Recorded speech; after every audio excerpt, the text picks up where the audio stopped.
आज से लगभग 2000 साल पहले उत्तरी इसराइल में गलीलियो शहर के नाजरेथ कस्बे की रहने वाली एक युवा महिला मरियम के पास ईश्वर ने स्वर्गदूत को भेजा। मरियम जो कि एक युवा महिला थी, उनकी सगाई यूसुफ नाम के बढ़ई से हो चुकी थी और कुछ समय बाद उन दोनों की शादी होने वाली थी। उस देवदूत ने मरियम से कहा कि आप बहुत भाग्यशाली हैं, आपको प्रभु का आशीर्वाद मिला है। आप एक पवित्र आत्मा के द्वारा गर्भ धारण करोगी और आपके गर्भ से एक पुत्र का जन्म होगा जिसे आप यीशु के नाम से पुकारोगी और वह ईश्वर का अपना पुत्र होगा। मैरी यानी मरियम यह सब सुनकर थोड़ा घबराई, क्योंकि उन्हें यकीन नहीं हो पा रहा था कि बिना शादी के वह कैसे गर्भवती हो सकती है। लेकिन अंत में मैरी ने स्वर्गदूत से कहा कि जैसी प्रभु की इच्छा वैसा ही होगा। जब मैरी ने यह बात अपने होने वाले पति यूसुफ से बताई तो यह सब सुनकर यूसुफ थोड़ा सोच में पड़ गया और सोचने लगा कि ये कैसे हो सकता है। उसे मैरी पर यकीन नहीं हो रहा था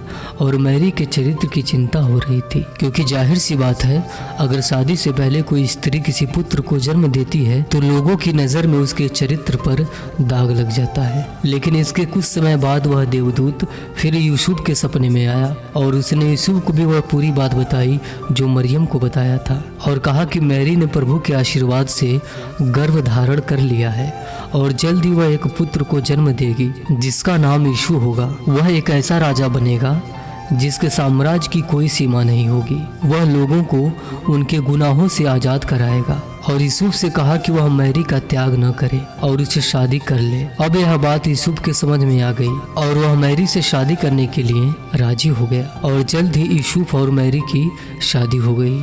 मैरी अब गर्भवती थी और दोनों पति पत्नी अपना जीवन यापन कर रहे थे। उस समय वह क्षेत्र रोमन साम्राज्य का हिस्सा था और रोमन सम्राट अगस्टस के आदेशानुसार वहां जनगणना होने वाली थी, जिसके लिए हर एक नागरिक को अपने मूल निवास स्थान पर लौटने को कहा गया। इसके लिए मैरी तथा यूसुफ को बैतलहम जाना पड़ा और कई दिनों के सफर के बाद वहां पहुंच गए। क्योंकि मैरी गर्भवती थी तो उन्हें जल्दी ही एक आवास की आवश्यकता थी, लेकिन बैतलहम में काफी भीड़ थी और दूर दूर से लोग आए हुए थे, जिसके कारण वहां सभी धर्मस्थलाएं तथा रुकने के स्थान भरे हुए थे। काफी समय पता करने के बाद जब कोई स्थान नहीं मिल पा रहा था, तभी एक आवास के मालिक ने देखा कि मैरी गर्भवती है और बच्चे को जन्म देने वाली है, तो उसने यूसुफ तथा मैरी को अपने अस्तबल में रहने का विकल्प दे दिया और अस्तबल के भीतर ही जानवरों के बीच आधी रात को प्रभु यीशु का जन्म हुआ।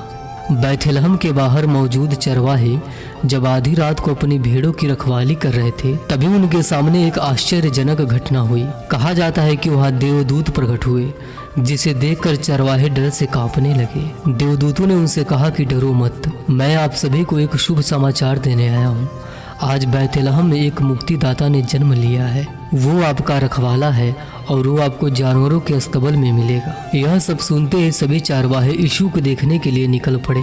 यह खबर चारों तरफ फैल गई और लोग दूर दूर से वहां उपहारों के साथ पहुंचने लगे। वहां पर उपस्थित सभी लोग प्रभु यीशु को एक झलक देखना चाहते थे और सभी का मानना था कि यीशु ईश्वर का पुत्र है, जिसका जन्म पृथ्वी पर लोगों के कल्याण के लिए हुआ है और आज भी प्रभु लोगों की मदद के लिए तैयार रहता है।